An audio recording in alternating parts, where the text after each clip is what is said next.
जरा कल्पना करें, रात का वक्त है, शहर में आग लगी है, सड़कों पर चीखें हैं, महल की दीवारें दरक रही हैं। एक पूरी दुनिया जो सैकड़ों साल से खड़ी थी, एक रात में मिट्टी में मिल रही है। ये कोई फिल्म नहीं है, ये इतिहास का सबसे बड़ा सच है। ये है रोम, वो साम्राज्य जिसने पूरी दुनिया पर राज किया सदियों तक। एक ऐसा साम्राज्य जिसके आगे राजा घुटने टेकते थे, जिसकी सेना अजेय मानी जाती थी, जिसकी सड़कें आज भी यूरोप में बिछी हैं, जिसके कानून आज भी दुनिया चलाते हैं। लेकिन एक दिन ये सब खत्म हो गया, अचानक, हमेशा के लिए। और जब रोम गिरा तो पूरी दुनिया 500 साल के अंधेरे में डूब गई। तो सवाल ये है, आखिर क्यों गिरा रोम? कौन था जिम्मेदार? क्या वाकई एक रात में तबाह हुआ था ये साम्राज्य, या इसके पीछे कोई और गहरी साजिश थी? और सबसे बड़ा सवाल, क्या रोम को बाहर से नहीं बल्कि अंदर से तोड़ा गया था? इन सवालों के जवाब आज इस वीडियो में मिलेंगे, पूरे सबूतों के साथ। लेकिन एक काम पहले करें। अगर आपको ऐसे छुपे हुए इतिहास के राज पसंद है जो किताबों में नहीं मिलते, तो अभी काल दर्शन को सब्सक्राइब करें और घंटी दबाएं। हर हफ्ते एक नया राज, एक नई सच्चाई, सिर्फ आपके लिए। वो साम्राज्य जिसने दुनिया को बदल दिया। पहले समझते हैं कि रोम था क्या, क्योंकि जब तक उसकी ताकत नहीं जानोगे, उसके गिरने का दर्द नहीं समझोगे। रोम साम्राज्य की शुरुआत हुई 27 ईसा पूर्व में, जब ऑगस्टस सीजर पहला सम्राट बना। और अगले 500 साल तक रोम ने पूरे यूरोप, उत्तरी अफ्रीका और मध्य एशिया पर राज किया। 5 करोड़ से ज्यादा लोग रोमन साम्राज्य के अधीन थे, जो उस समय दुनिया की कुल आबादी का 5वां हिस्सा था। रोम शहर में 10 लाख से ज्यादा लोग रहते थे, जब बाकी यूरोप के शहरों में मुश्किल से 10,000। उनकी सड़कें इतनी पक्की थीं कि आज भी उनके अवशेष मिलते हैं। उनके पानी के पाइप आज भी काम करते हैं। उनकी सेना, रोमन लीजन, दुनिया की सबसे अनुशासित और घातक सेना थी। इस सेना ने ब्रिटेन से लेकर इजिप्ट तक, मेसोपोटामिया से लेकर स्पेन तक, हर जगह जीत का परचम फहराया। ये था रोम, अजेय, अमर और अटल, या कम से कम ऐसा सबको लगता था। वो दरारें जो अंदर से पड़ रही थीं। लेकिन इस चमकदार साम्राज्य के अंदर धीरे धीरे दरारें पड़ रही थीं। पहली दरार थी राजनीतिक अस्थिरता। सम्राटों की हत्याओं का सन 235 से 284 ईस्वी के बीच, यानी सिर्फ 50 सालों में, रोम में 50 से ज्यादा सम्राट आए और गए। ज्यादातर की मौत स्वाभाविक नहीं थी। उन्हें उनके अपने सैनिकों ने, उनके अपने दरबारियों ने मारा। सोचिए, जिस साम्राज्य का नेतृत्व हर साल बदल रहा हो, वो साम्राज्य कितने दिन टिकेगा? दूसरी दरार थी आर्थिक बर्बादी। रोम का खजाना खाली होने लगा था। लगातार युद्धों ने रोम को अंदर से खोखला कर दिया था। सेना को तनख्वाह देने के लिए पैसे नहीं बचे, तो रोमन सम्राटों ने क्या किया? उन्होंने सिक्कों में चांदी की मात्रा कम करना शुरू किया। जो सिक्का पहले पूरी चांदी का था, वो धीरे धीरे सिर्फ 5% चांदी का हो गया। नतीजा, महंगाई आसमान छूने लगी, व्यापार ठप हो गया, लोग भूखे मरने लगे। तीसरी दरार थी सेना का बदलता चेहरा। अब रोमन सेना रोमन नहीं रही थी। जैसे जैसे रोम के नागरिक सेना में भर्ती होने से कतराने लगे, बाहरी कबीलों के लोग भर्ती होने लगे। जर्मैनिक वॉरियर्स, गॉथिक सोल्जर्स और बारबेरियन मर्सनरीज रोमन सेना की रीढ़ बन गए। वो लोग जो कभी रोम के दुश्मन थे, अब रोम की वर्दी पहन रहे थे, और उनकी वफादारी रोम से नहीं, उनकी तनख्वाह देने वाले से थी। बाहर से आया तूफान, और जब रोम अंदर से कमजोर हो रहा था, तभी बाहर से तूफान आया। पूर्व से आ रहे थे हंस, मध्य एशिया के सबसे खूंखार घुड़सवार योद्धा, अटिला द हन, जिसे गॉड्स स्कर्ज यानी ईश्वर का कोड़ा कहा जाता था।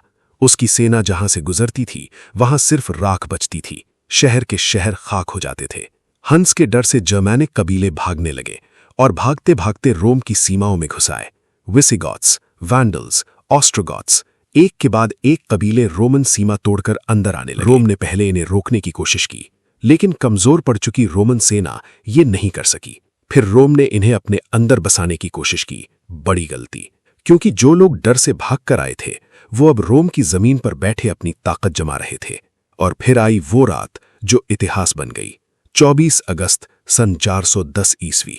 एलरिक, विसिगॉथ कबीले का राजा, अपनी विशाल सेना लेकर रोम के दरवाजे पर खड़ा था। रोम के दरवाजे रात को खुले, और कहते हैं कि अंदर से किसी ने खोले। विसिगॉथ्स रोम में घुस गए। 3 दिन तक रोम को लूटा गया, जलाया गया, तबाह किया गया। ये पहली बार था, 800 साल में पहली बार, जब किसी दुश्मन ने रोम शहर में कदम रखा था। पूरी दुनिया में यह खबर बिजली की तरह फैल गई। लोग सोच भी नहीं सकते थे रोम गिर सकता है। सेंट जेरोम ने लिखा, जब रोम गिरा तो मेरी आवाज बंद हो गई, मेरे होंठ सिल गए। लेकिन ये अंत नहीं था, ये तो बस शुरुआत थी। अगले 6 दशकों में रोम एक के बाद एक हमले झेलता रहा। एक के बाद एक सम्राट आए और गए, और फिर आया 4 सितंबर 476 ईस्वी, जिस दिन इतिहास की किताबें रोम का अंत मानती हैं।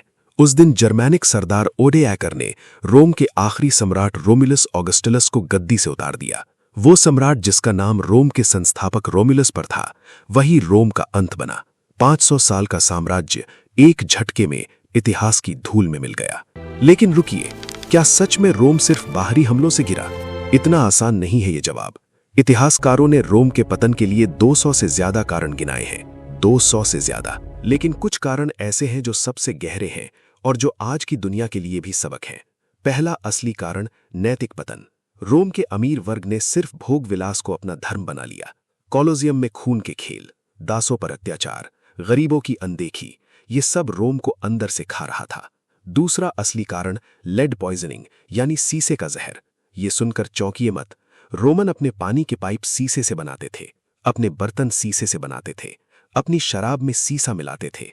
वैज्ञानिकों का मानना है कि रोमन अभिजात्य वर्ग, खासकर सम्राट, सीसे के लगातार जहर से मानसिक रूप से कमजोर हो रहे थे। इससे उनके फैसले गलत होते थे, उनकी सोचने की क्षमता घटती थी, साम्राज्य बुरे नेतृत्व में डूबता जाता था। तीसरा असली कारण, जलवायु परिवर्तन और महामारी। सन 165 ईस्वी में एंटोनाइन प्लेग आई। इस महामारी ने रोम की 5 से 10 लाख की आबादी को निगल लिया। सेना आधी हो गई। फिर 541 ईस्वी में प्लेग ऑफ जस्टिनियन आई, जिसने पूर्वी रोमन साम्राज्य को भी तबाह किया। और चौथा सबसे गहरा कारण, विभाजन। सन 285 ईस्वी में सम्राट डायोक्लिशियन ने रोम को 2 हिस्सों में बांट दिया, पश्चिमी रोम और पूर्वी रोम। एक ताकत 2 हिस्सों में, और दोनों हिस्से एक दूसरे से लड़ते रहे। पूर्वी रोम, जिसे बाइजेंटाइन एम्पायर कहते हैं, 1000 साल और टिका। पश्चिमी रोम गिर गया। यानी रोम को सबसे बड़ा नुकसान बाहरी दुश्मनों ने नहीं, उसके अपने नेताओं के गलत फैसलों से पहुंचाया। अध्याय 6, रोम के बाद की दुनिया। जब रोम गिरा तो यूरोप में एक लंबी रात शुरू हुई, जिसे डार्क एजेस कहते हैं। 500 साल तक सड़कें टूट गईं, पुस्तकालय जल गए, ज्ञान गायब हो गया। वो इमारतें जो रोमन बनाते थे, उनकी नकल करना तो दूर, उन्हें तोड़ना भी मुश्किल था। मध्यकालीन यूरोप के लोग रोमन खंडहरों को देखकर सोचते थे ये दैत्यों ने बनाया होगा, क्योंकि उनके लिए ये विश्वास करना असंभव था कि इंसान इतनी बड़ी चीजें बना सकता है। रोम के गिरने के बाद जो शून्य बना, उसे भरने में यूरोप को 1000 साल लग गए। रेनेसांस यानी पुनर्जागरण तब आया जब यूरोप ने रोम की खोई हुई किताबें दोबारा ढूंढी। मतलब रोम के ज्ञान की वापसी से ही आधुनिक दुनिया का जन्म हुआ। तो आज हमने जाना, रोम एक रात में नहीं गिरा। ये सैकड़ों साल की गलतियों का नतीजा था। बाहरी दुश्मन तो बहाने थे, असली दुश्मन थे भ्रष्टाचार, विभाजन और नेतृत्व का पतन। एक साम्राज्य तब नहीं गिरता जब दुश्मन ताकतवर होता है, वो तब गिरता है जब वो खुद कमजोर हो जाता है। और ये सबक सिर्फ रोम के लिए नहीं है, ये हर समाज के लिए है, हर देश के लिए है, हर इंसान के लिए है। इतिहास दोहराता है खुद को बार बार। फर्क सिर्फ इतना होता है कि कुछ लोग इससे सीखते हैं और कुछ नहीं। आपसे एक सवाल है, आपको क्या लगता है आज की दुनिया में कौन सा देश रोम की राह पर चल रहा है? अपना जवाब नीचे कमेंट में लिखें और देखें बाकी लोग क्या सोचते हैं। अगर ये वीडियो आपको पसंद आया, लाइक करें, शेयर करें। और अगर आप चाहते हैं कि हम बाइजेंटाइन एम्पायर की कहानी भी बनाएं, तो कमेंट में लिखें बाइजेंटाइन चाहिए और हम जरूर बनाएंगे। मिलते हैं अगले राज के साथ। ये था काल दर्शन। जय हिंद।